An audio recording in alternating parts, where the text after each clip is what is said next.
The following presentation is not suitable for young children. Listener discretion is advised.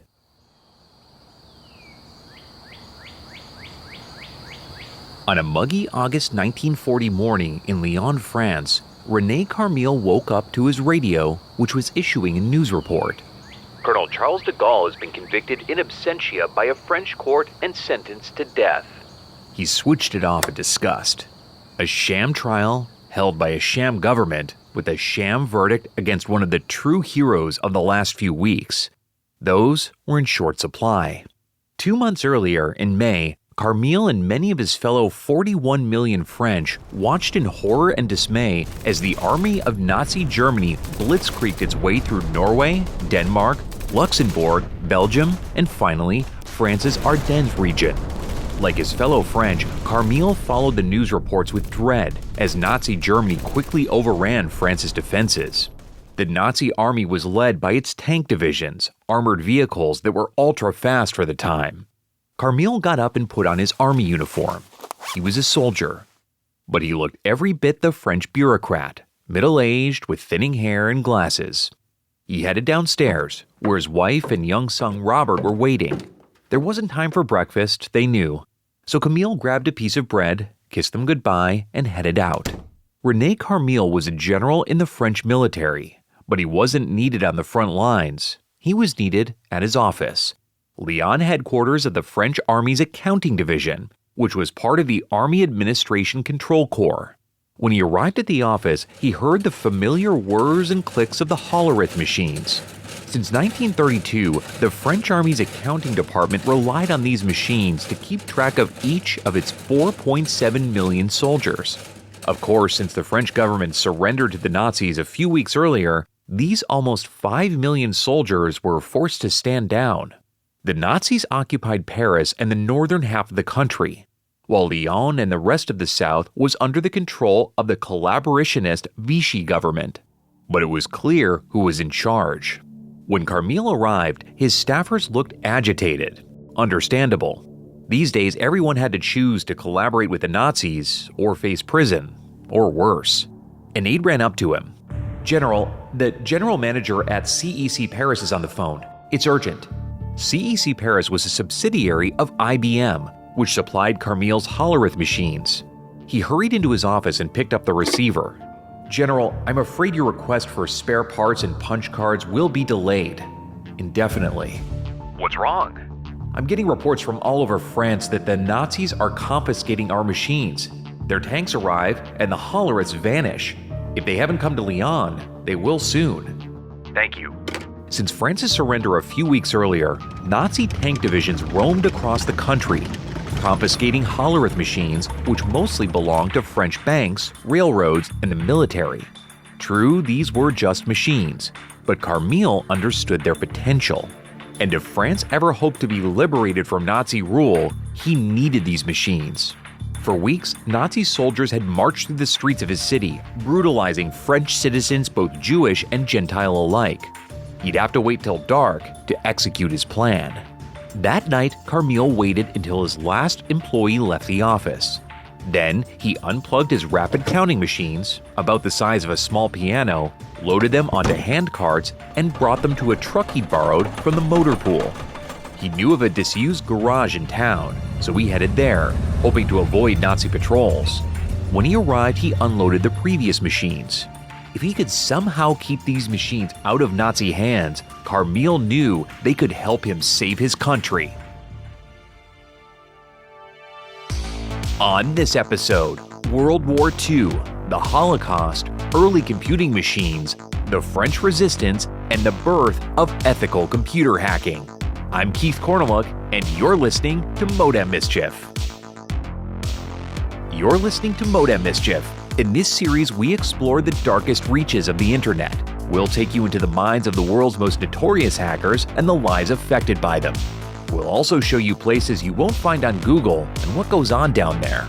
This is the story of René Carmille. So, this is the third Modem Mischief episode in a row set during World War II, before computers and computer hacking even existed. So, why are we telling you about it?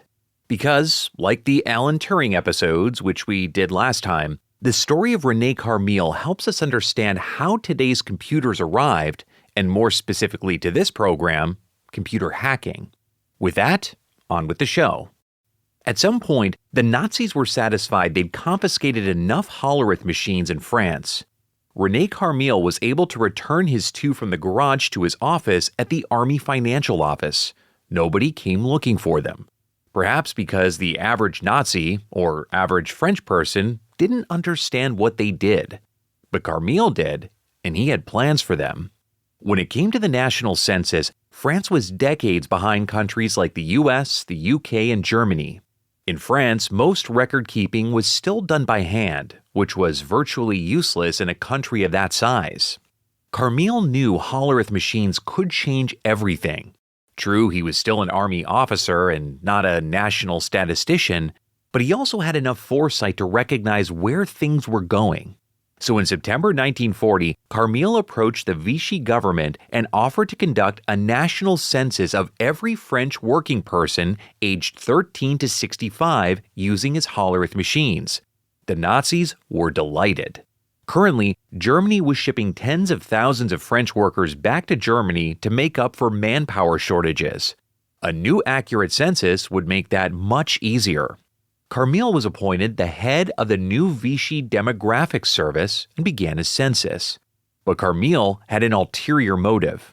The Nazis demobilized the French army in June from 4.7 million to just 100,000. No threat to Nazi Germany. But in his census, Carmille kept track of all former military members, including their specialties. The hope was that these records could one day be used to mobilize the French resistance. In fact, Carmille was a member of the Marco Polo network of military officers who were organizing the resistance. Really, Carmille would be doing two censuses, the official one and the secret military one, all under the Nazis' noses. But Carmille's census wasn't the only one in France. The Nazis were also conducting a census of France's Jewish population, as they did everywhere they conquered. This was a year before the Nazi final solution to exterminate all Jews and other so-called undesirables in Europe. But since Hitler had taken power in 1933, the Nazis systematically persecuted, expropriated, ghettoized, and murdered hundreds of thousands of Jews, while hundreds of thousands more fled their homes for safer lands. Clearly, France's Jewish community was next on the list. It numbered about 300,000, but the Nazis didn't know that. Neither did the French, who last tried a religion-based census in 1872. The job of counting Jews fell to a French collaborator named Xavier Vallat, a newly established general commissioner for Jewish questions. A heavy-set ex-soldier who'd lost an eye in World War I, Vallat was a rabidly anti-Semitic right-wing politician in the 1930s. Now he was delighted to see his country occupied by like-minded people. But the Jewish census wasn't going well. For starters, Germany had just confiscated hundreds of Hollerith machines that could be used for the task, leaving Vallat and his cronies to conduct a census by hand. As the years passed, with little progress. Carmille watched with interest. To him, it was proof of the futility of doing census by hand. But he also saw an opportunity. He wrote to Vallat and offered to take over the Jewish census, using his modern machines to automate it. With this information, Carmille promised he'd deliver France's Jews to the Nazis. Was Carmille anti-Semitic, or was he just an ambitious bureaucrat? Or did he have other motives? Before we answer that, it helps to give some background on censuses and the new machines conducting them. Today, accurate censuses are still difficult to create. In the late 19th century, it was even worse. Censuses were done by hand and took too long to complete to be useful. That changed thanks to German-American inventor Hermann Hollerith. Hollerith was a young, bright employee of the U.S. Census, conducted every 10 years. He was hired for the 1890 edition, which wasn't projected to be finished in time for the 1900 census. But this was the second industrial revolution, and Hollerith suspected a machine could help. He studied simple machines that used punch cards to automate repetitive activities, weaving looms, music boxes, player pianos. Could a similar device be used to sort and tabulate population records? Hollerith focused on the concept of the punch card, a piece of paper with a series of holes punched out of a series of columns, each delineating a different characteristic: age, gender, nationality, language spoken, occupation, and more. Each time a census taker recorded information, it would be recorded on a punch card. Each punch card would be stored in a central location, but they were useless without a sorting machine. You fed the punched card into the machine's reader. From there, springs propelled it past a series of electrical brush contacts, which sensed the punched holes. As these cards raced through the machine, they could be read and sorted into all kinds of categories. Previously, it might take weeks to locate all the bakers in, say, New York City. With Hollerith's machine, you could do it in hours. Today, we recognize Hollerith's machine as a forerunner of computers.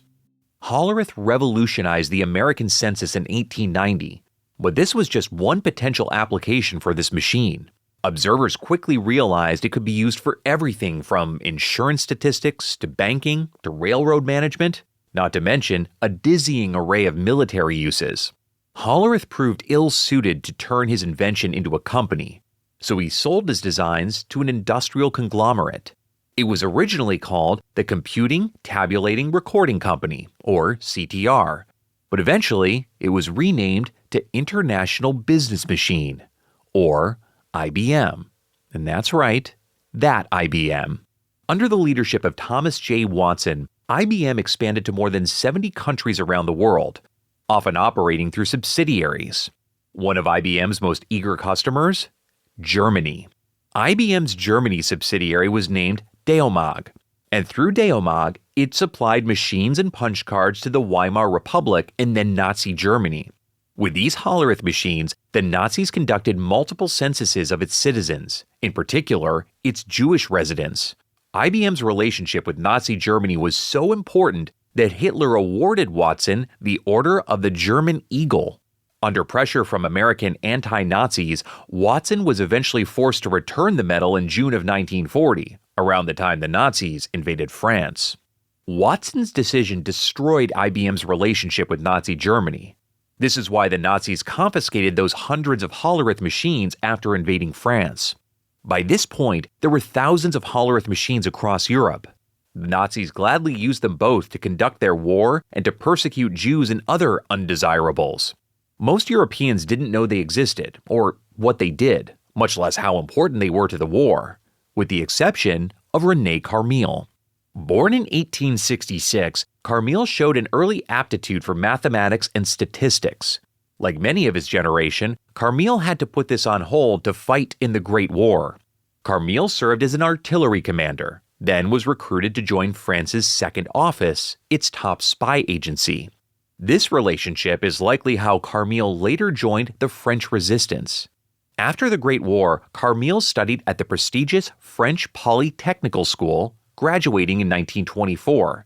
He then resumed his military service, working for the Army's Administration Control Corps.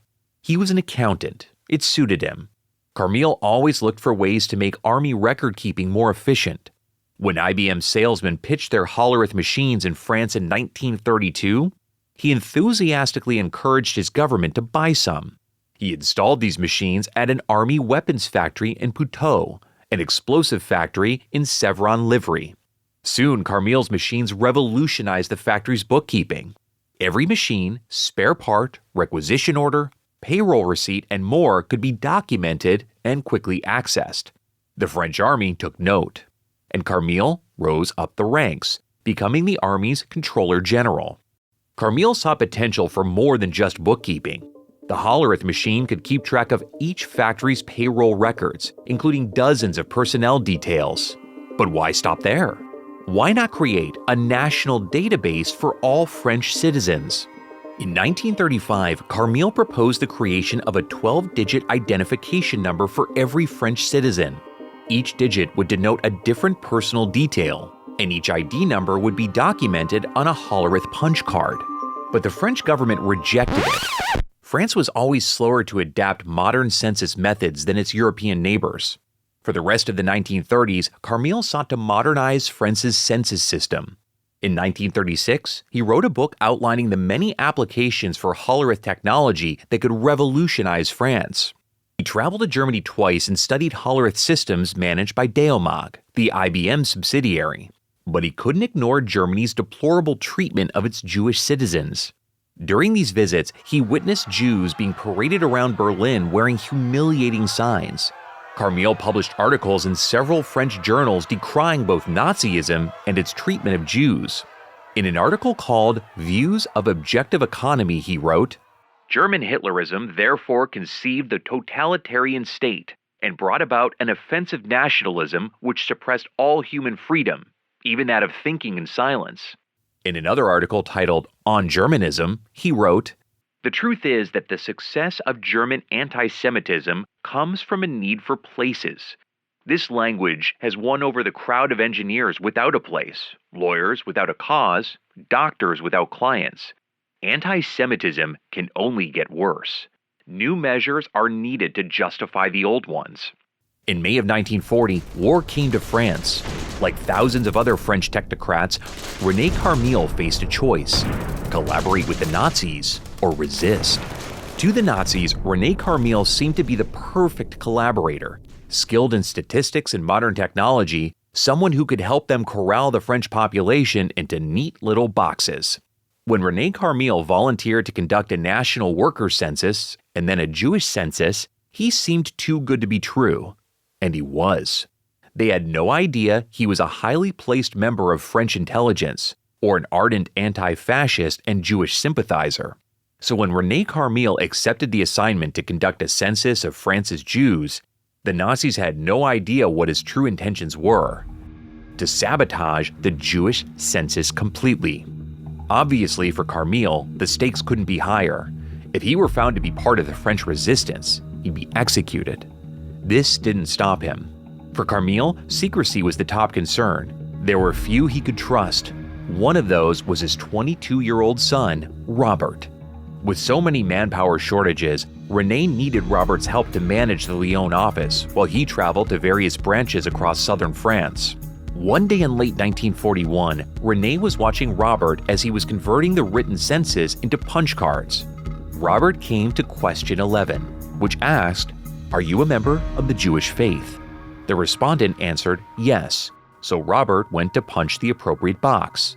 But René stopped him. "Don't record the answers to question 11. Robert knew what his father was really saying, and the danger they were both in. After a moment, he moved on to the next question, skipping the one about Judaism. Over time, hundreds of thousands of such cards would be similarly processed, none of them identifying an individual as Jewish. This would thwart the Nazis' efforts to count France's Jews, but not stop them. In the meantime, René Carmille continued his secret census of France's resistance army. France needed his information, but Carmille knew it was only a matter of time before he was caught. He just hoped he could make a difference. On November 11, 1940, 5 months after the fall of France, Charles de Gaulle issued a radio message to his homeland from Algeria, the headquarters of the Free France forces. "Be assured, the cruel decrees directed against French Jews can and will have no validity in Free France. These blows are no less a blow against the honor of France than they are an injustice against her Jewish citizens. The wrongs done in France itself will be righted." In other words, de Gaulle promised justice against French collaborators who helped the Nazis persecute and murder Jews. But it's worth noting that it's only applied to Jews born in France, not the many foreign Jews seeking refuge there. No doubt, French citizens took this warning to heed, but not enough. While René Carmille's Hollerith machines churned away, the Nazis and their French collaborators didn't wait for the results of his census to begin their attacks on the Jewish community. They ransacked all manner of local records that might have indicated Jewish heritage, like baptism records or inscriptions on gravestones. With this data, in May 1941, the Nazis left summonses at about 6,000 homes they thought were occupied by Jewish residents, ordering them to report to processing centers. About half actually showed up. They were sent to concentration camps. In August, the Nazis conducted a raid on French agitators, but also targeted Jewish neighborhoods, arresting and beating any men between the ages of 18 and 50. Over 4 days, they arrested about 4,000 Jewish men. This raid made no distinction between French or foreign-born Jews, which caused widespread outrage across the nation. And then in December, Nazis who were increasingly desperate to meet their quotas finally consulted French paper records of an old professional census, with which they found another 743 Jews. Over 10,000 people suffered as a result of these raids, but they still fell short of Nazi quotas for occupied and Vichy France. So, the Nazis and their collaborators resorted to other means to locate France's Jews. That one-eyed French collaborator, Xavier Valette, established an organization called the General Union of French Israelites, or UGIF. Ostensibly, it was a welfare organization for France's Jews who were stricken by harsh laws against having an occupation or owning property. In reality, it was an ally of the Gestapo. The UGIF kept records of everyone who showed up for welfare and then turned them over to authorities. On top of that, the Gestapo kept regular surveillance on the UGIF's headquarters and simply arrested anyone coming out. All of which is to say that Nazi Germany was determined to kill as many French Jews, foreign Jews in France, and so-called other undesirables as possible, whether it had accurate census data or not. But René Carmille knew that some Jews could still be saved. About a year after, he was placed in charge of the French Demographic Service, and after a year of shoddy census results, Vichy France granted Carmille even more power and authority. In October 1941, it merged the Demographic Service with its counterpart in occupied France to create the National Statistical Service, with René Carmille in charge. Carmille traded in his military uniform for civilian clothes. He was becoming the top French census taker, but he was also living a double life as a French resistance fighter and a saboteur of the Holocaust. In December 1941, the Japanese bombed Pearl Harbor, dragging America into the war and tilting the scales against the Axis powers. Despite this, Nazi Germany accelerated its plan to eliminate Europe's Jews. In January 1942, Nazi officials met at the Wannsee Conference to plan the so-called final solution. But throughout 1942, the Jewish census Carmille promised the Nazis just didn't arrive. Carmille put every trick he could think of to delay the process. He issued deadlines and then changed them. He instructed his employees to work as slowly as possible and to not identify Jews on punch cards. Shipments of punch cards or spare parts would go missing. It's also likely that Carmille tampered with at least some of his census machines to prevent them from identifying who was Jewish. And this brings us to the subject of hacking. On Modem Mischief, we hope we've given you a clear picture of what a hacker is. If not, well, a hacker is anyone who modifies a machine for purposes other than it was intended. The word predates modern computer hacking. It was coined by MIT students in the 1950s who spent their time playing with model railroads. A hack was any shortcut or workaround that made the toy railroads run better. But you can hack many machines, and soon the word was applied to computers. Like we said earlier, the Hollerith machine was a precursor to modern computers. So by modifying his Holleriths for his own purposes, René Carmille is considered one of the first hackers. Today we'd call Carmille a hacktivist, or someone who sabotages a computer for ethical reasons. Thanks to Carmille's influence, the National Statistical Service failed to produce the promised Jewish census. But Carmille and the French resistance took more provocative measures to fight back against the Nazis. Carmille's office received death notices from all across France. With these, Carmille and his colleagues created 20,000 false identification cards and issued them to Jews and other Nazi undesirables, allowing them to avoid detection. Carmille's office also continued to conduct the official workers' census, which he proposed back in 1940. Which again was just a pretext to conduct a secret military census to aid the French resistance. Carmille secretly documented 800,000 French military personnel in France, of whom 300,000 could be mobilized against the Nazis. He held on to this information until the right time, but for Carmille, the time never arrived. In November 1942, Operation Torch kicked off. Under the command of General Dwight D. Eisenhower, American and British forces invaded Algeria, a former French colony now under Nazi control. The Allies' assault attacked 3 ports simultaneously: Casablanca, Oran, and Algiers. Casablanca, the main French Atlantic naval base, surrendered after a brief siege.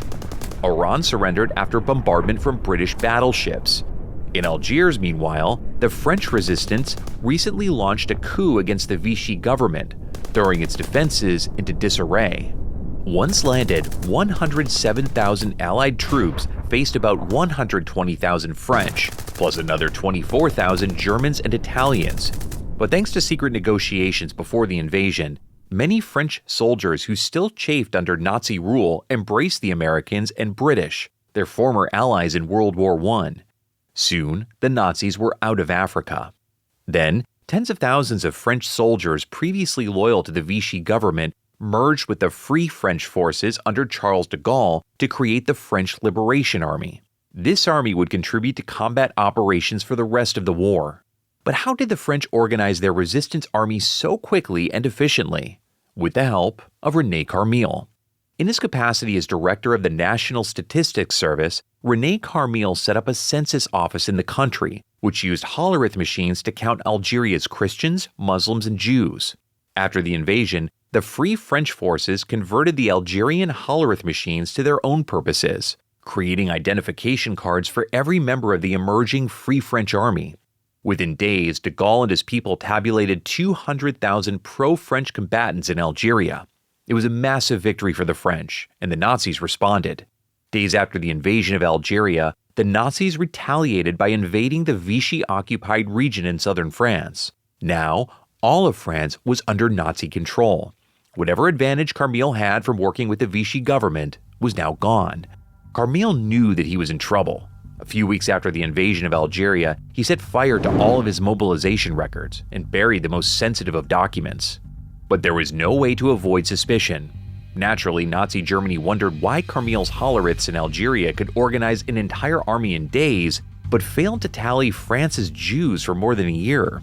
Carmille's operation had the Nazis' attention. Soon after the Nazi takeover of Vichy France, the Nazi intelligence service began an investigation into Carmille's activities.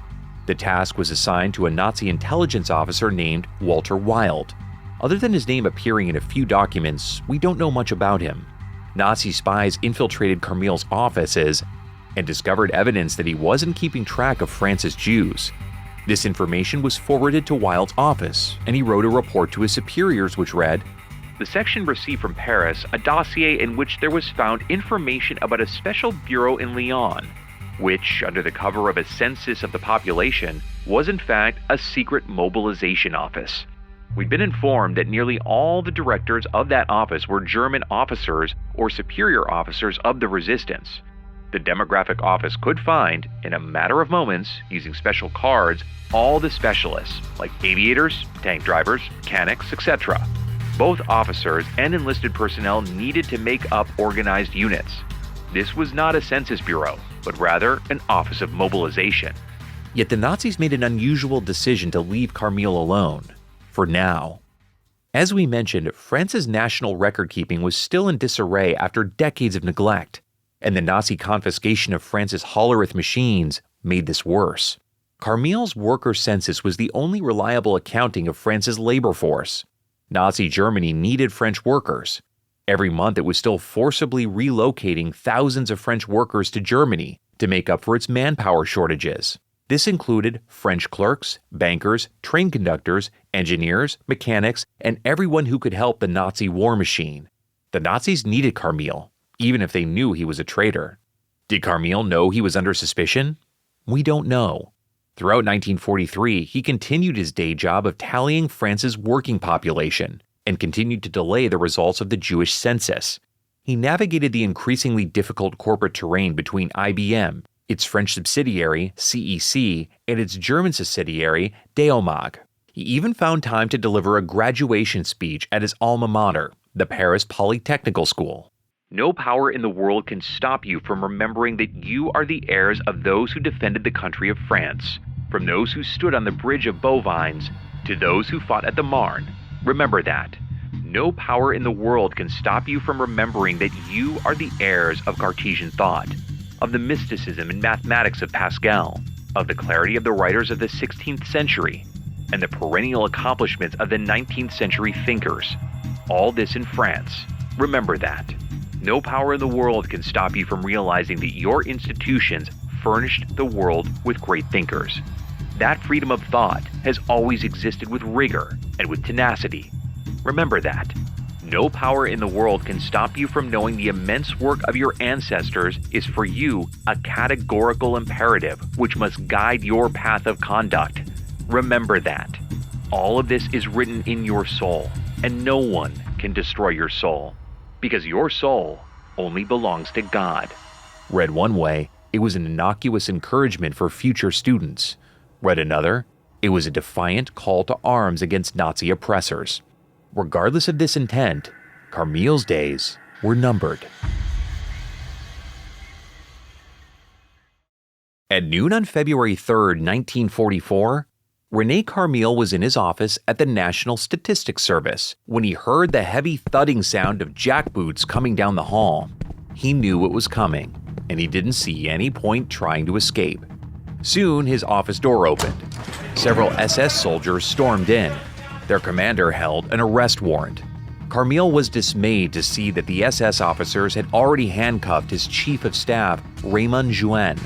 The lead officer stepped forward and read from the warrant. Mr. Carmille, you are a great enemy of the German army, having maintained relations with London and aiding terrorist groups. You're hereby under arrest. Carmille said nothing, or if he did, it's never been recorded. He was just glad the Nazis seemed only interested in him and not any of his co-conspirators, especially his son Robert. Carmille and Raymond were brought to the Hotel Terminus, a lavish 60-room lodging built in the Art Nouveau style and festooned with paintings and sculptures. These days, it was the headquarters of the Gestapo in Lyon, and particularly Department 4, which was tasked with eliminating the French resistance. The SS took them to a room on the second floor, which was converted into an office. Behind the desk sat a younger man in a gray SS uniform. Carmille guessed early 30s. He had black hair and equally black eyes. The man didn't bother to introduce himself, but they knew who he was. Any resistance fighter in Lyon would have heard the stories about this man. His name was Klaus Barbie, but the resistance knew him as the Butcher of Lyon. As a younger man, Barbie wanted to become a priest. At 22, he joined Heinrich Himmler's SS in 1935. He quickly demonstrated his abilities to crush resistance cells and then glean intelligence from them via interrogation. Right now, he was petting a cat cuddled up in his lap. Mr. Carmille, I understand you have some information for me. Again, Carmille said nothing. Barbie offered a smile, as thin as a knife's edge, then stood, approached Carmille, and slapped him in the face. Then, Barbie smiled. It's okay. You can tell me everything. In the end, everybody talks. Carmille turned to his chief of staff. Don't tell them anything, Raymond. Barbie would keep Carmille in his custody for 2 days. No details have emerged from what happened during these 2 days, but we do know it was agonizing torture. In 1987, 7 people who were all members of the French resistance testified about what it was like to be tortured by Barbie. One woman testified to relentless beatings, with Barbie slapping and punching her open wounds, always with that thin smile. Another woman was strung up with handcuffs with spikes inside them and interrogated about the whereabouts of the French resistance leader. When she refused to divulge anything, Barbie ordered her stripped naked and placed in a bathtub full of freezing water. Her head was connected to a chain, which Barbie would use to pull her head underwater. After that, she was made to lie flat on a chair and beaten with a ball with metal spikes, fracturing a vertebra.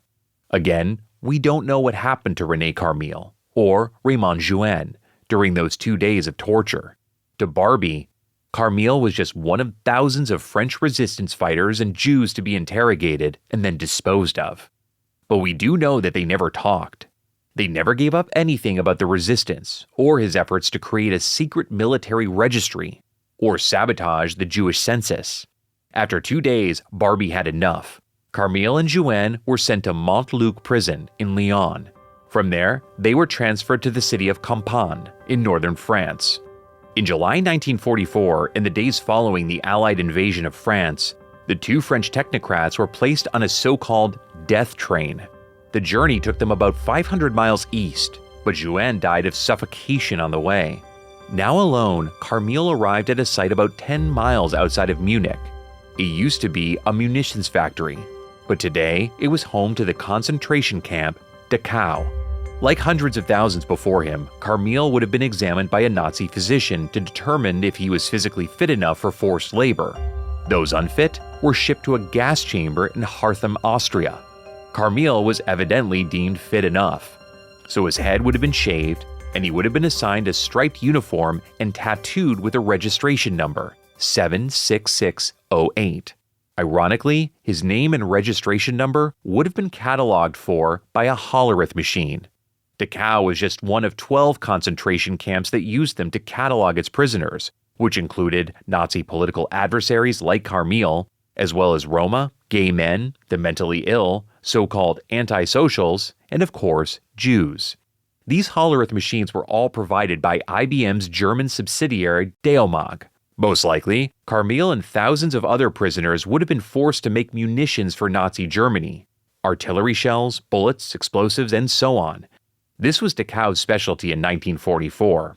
By now, René Carmille was 59 years old. He could see the writing on the wall. Long hours of physical labor, combined with low rations, poor sanitary conditions, and overcrowding meant that his days were numbered. His only hope was that the advancing Allied armies would arrive in time. On January 25, 1945, René Carmille passed away at Dachau from typhus. 3 months after that, the Allies arrived at Dachau and liberated 67,000 prisoners. A month after that, the Nazis surrendered. We'll probably never know how many died at Dachau, but it's at least 28,000. Their stories are just now beginning to be told, including René Carmille's. In the decades following the end of World War II, René Carmille's contributions to history and computing were lost to history.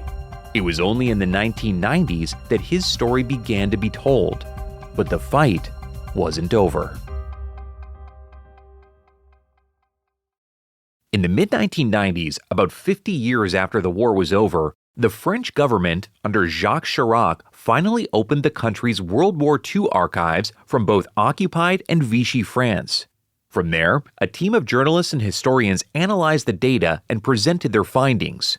One of the most comprehensive reports on French collaboration and resistance during the war. René Carmille didn't come off great, to put it mildly. Those journalists and historians discovered Carmille's surviving official memos and personal letters. They saw his efforts to assist the Nazis and their workers' census, and then their Jewish census, and they concluded that he was just another Nazi collaborator. At best, Carmille was a neutral technocrat who wanted to use the Nazi invasion to justify modernizing France's census-taking. At worst, he was in lockstep with the Nazis, ideologically, and wanted to help them execute the final solution. When Carmille's son Robert saw this, he was outraged. Now in his 80s, Robert wrote a series of letters to the leading French newspaper, Le Monde, and gave an interview to Edwin Black, one of the few historians who had studied Carmille's work. By telling his father's story, Robert shifted the narrative. Historians gave René Carmille a closer look. Today, it's estimated that Carmille saved about 100,000 lives during the Holocaust, more than Oskar Schindler, and more than practically any so-called hacktivist can claim today. France conducted another census in 1946, just months after the war ended, but a decade since the last census. This one made much wider use of Hollerith machines and was the most accurate to date, as Carmille would have wanted. That same year, France began codifying laws to issue Social Security benefits, using the same descriptive ID number that Carmille first proposed in the 1930s, and then again in 1941 to the Vichy government. Carmille's innovation was the precursor to France's Social Security number. Punch card machines like the Holleriths remained in use in various forms until the 1980s. These machines and other punch card readers made by companies like Boll and Powers were the precursors to modern computers. Punch card machines became obsolete around the time IBM introduced its first personal computer. IBM's part in this story can't be overlooked. It enjoyed a direct business relationship with Nazi Germany from 1933 to 1940, controlling 90% of its German subsidiary, Demomag. With Demomag's machines, the Nazis were able to carry out the Holocaust. With profits from these sales, IBM was able to expand into the business empire it is today. Even after the Nazis seized the company, IBM still controlled the vast majority of the European market, using a series of subsidiary companies to continue supplying the Nazis' machines, punch cards, spare parts, expertise, and maintenance throughout the war. Throughout all of this, IBM maintained plausible deniability. It wasn't directly involved in these business transactions, it would claim, even though it controlled them all. After the war, IBM recovered its Hollerith machines seized by Nazi Germany and returned them to regular use. IBM and its president, Thomas J. Watson, largely escaped punishment or even public scrutiny for their role in the Holocaust. Today, the company disputes any assertions that its business relationship with Nazi Germany was inappropriate. Unlike IBM, countless people across Europe resisted Nazi Germany even if it conquered their countries. René Carmille was one, but his impact is larger than most. Not only did he save 100,000 lives and assist the French resistance to topple the Nazi regime, he revolutionized France's census and social security. As if that wasn't enough, René Carmille's efforts also presaged modern hacktivism by decades. In the internet age, hacktivists we've covered on Modem Mischief like Edward Snowden, Julian Assange, Jeremy Hammond, and others all owe René Carmille a debt, and more people should know his story.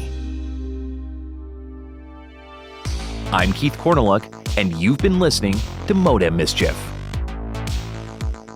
Thanks for listening to Modem Mischief. Don't forget to hit that subscribe or follow button in your favorite podcast app so you don't miss an episode.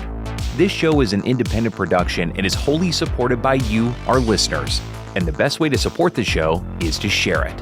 And another way to support us is on Patreon. Just go to patreon.com/modemmischief or click the link in the show notes.